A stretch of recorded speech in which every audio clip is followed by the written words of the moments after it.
Welcome to the Killer Innovation Show, the longest continuously produced podcast in history. Each week, Phil McKinney brings you the insights and strategies to amplify your creativity and innovation skills. Here's your host, Phil McKinney. Now that you've built a toolkit of the last several episodes of the Thinking 101 series, those were like logical reasoning, causal thinking, mental models, serious intellectual firepower. Now the uncomfortable question. When's the last time you actually used it to make a decision? Not a decision you think you made. One where you evaluated the options yourself. You weighed the evidence and you formed your own conclusion. Here's what most of us do instead. We Google it, we ask ChatGPT, we go with whatever's had most stars, when evaluating restaurants.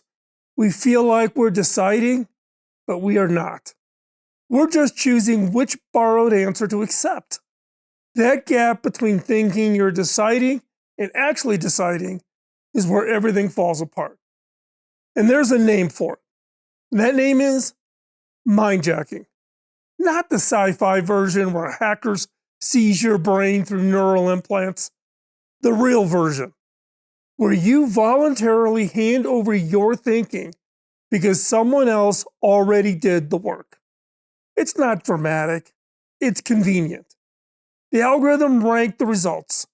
The expert weighed in, the crowd already decided. So why duplicate the effort? Mindjacking is different from ordinary influence.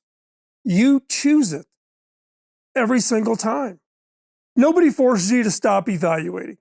You volunteer because forming your own conclusion is harder than borrowing somebody else's. What exactly are you losing when this happens? Now, mindjacking destroys two distinct capabilities. They're different, but you need both of them. One is the evaluation independence. It's the ability to assess whether a claim is valid, not whether the source has credentials, not whether experts agree, but whether the evidence actually supports the conclusion. The second, decision independence. This is the ability to commit to a path based on your own judgment without needing someone else to validate it first. Both skills need each other. So let's watch what happens when one erodes faster than the other. An example. A woman researches her medical condition for hours. She looks at journal articles and treatment comparisons. She understands her options better than most medical students would. So she walks into her doctor's office and lays out her analysis. And it's thorough, sophisticated even. The doctor reviews it and says, "Wow, this is impressive. You've really done your homework." She nods, then looks up and asks, "So what should I do?" She could evaluate, but she couldn't decide. Now flip it. Think about someone who decides fast. They trust their gut. They never wait for permission. They just go with whatever their feeling is. How often does that person get burned by bad information they never verified? They can decide, but they can't evaluate. Lose either ability, and you're trapped. Lose both, and you're not thinking at all. So how do you know when mindjacking is happening? It has a signature. There are 4 internal signals that reveal the handoff is in progress, where you're handing over your decision, your thinking, to somebody else. Signal 1, the feeling of relief. That moment you find the answer and you notice the weight is lifting. Pay attention to that. Relief is not insight. It's the burden of thinking being removed. When you actually work through a problem yourself, the result is not relief. It's clarity. And clarity usually comes with new questions, not a sense of done. Signal 2, speed. Uncertainty to certainty in seconds? That's not evaluation. You found somebody else's answer and adopted it. There's a difference between I figured it out, and I found someone else who did figure it out. One took effort, the other took a search bar. Signal 3, what I call the echo. Listen to your own conclusions. Do they sound like something you read, you heard, or scrolled past in your feed recently? If your own option matches a headline almost word for word, it probably is not yours. You are not thinking. You are repeating. And what is Signal for? Unearned confidence. You're certain about a conclusion, but ask yourself, could you sit back and explain the reasoning behind that conclusion? Not where you heard it, but the actual logical reasoning. If you can't, that confidence isn't yours. It came attached to someone else's answer, and you absorbed both their conclusion and their certainty without doing any analysis yourself. Once you notice these signals firing, you need a way to stop the pattern before it completes. You need to recognize any of these 4 signals. So how do you do that? The interrupt is a single question. So what is that question? Did I reach this conclusion, or did I just find it? I'm going to repeat that. Did I reach this conclusion, or did I just find it? 6 words. That's the whole thing. It works because it forces a distinction your brain normally blurs. I decided, and I adopted somebody else's decision are identical from the inside until you ask the question. So test it now. Think about that last opinion you formed, the last purchase you made, the last recommendation you accepted. Did you reach that conclusion or just find it? The interrupt doesn't tell you what to think. It tells you whether you're thinking at all. Finding an answer isn't the same as reaching one. This matters more than you might realize because the pattern is bigger than any single decision you make. For instance, researchers at Penn State looked at 35 million Facebook posts and found something absolutely remarkable. 75%. Listen to this. 75% of shared links were never clicked. 3 out of 4 times, people passed along articles they had not even read. But that's not the strange part. A separate study from the University of Texas discovered that the act of sharing content, even content you haven't read, makes you think you understand it. Sharing tricks you into believing that you know.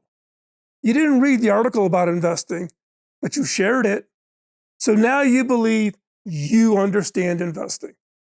And worse, people act on that false knowledge. In this study at Texas, people who shared an investing article took significantly more financial risk afterward, even though they never read what they shared. They weren't pretending to know.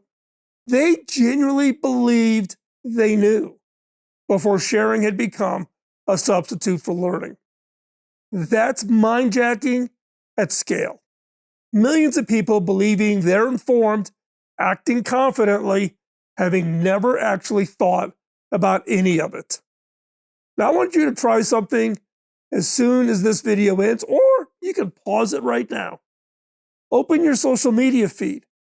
Find a post where someone you know has liked or shared an article, an opinion, a hot take. Now ask, did they actually think about this? Or did they just pass it along? Look for the signals. Is their comment just echoing the headline? Are they expressing certainty about something they probably spent 10 seconds on? Did they add anything that suggests they read past the first paragraph? Or did they just click like and move on? Remember, 75% of shared links are never clicked, meaning odds are if someone likes something that popped up in your feed, 75% of the time, They did not even read it. That like or shared you're looking at, again, they're endorsing it, but again, they never read it. You'll be shocked at how easy this becomes once you start looking. It's everywhere. People confidently endorsing opinions they never examined. Certainty without evaluation. Expertise without effort. So why start with others and what they're putting in your feed? Why are we starting as the exercise? Because in reality, it's much easier to spot mindjacking in others than in yourself. Your ego doesn't interfere. We're telling ourselves, oh, nobody can mindjack me. Right. Train your eye on what's coming at you first. Then when you get to recognize it, then turn it inward. Awareness precedes choice. You can't reclaim what you cannot see.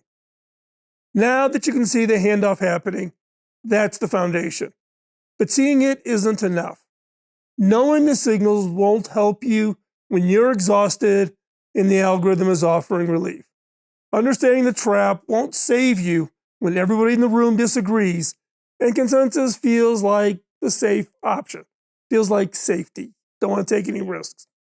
Awareness alone won't protect you when the deadline is tomorrow and you don't have time to think. Those are the moments where mindjacking wins. Not because you lack the ability to think, but because thinking starts to look like a luxury you can no longer afford. That is the real battle. And that's what comes next. Next up in the series, we're going to tackle the hardest version of this problem, acting before you're ready. And that's next week's episode.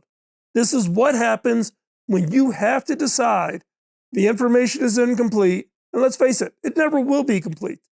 Waiting for certainty feels the responsible option, but sometimes waiting is the trap. If you're new here, check out the earlier episodes in part 1, where we built the evaluation toolkit this series is built on. This is the Thinking 101 series. Links are in the description. But here's a thought. Most people will finish this video and scroll right on to the next one.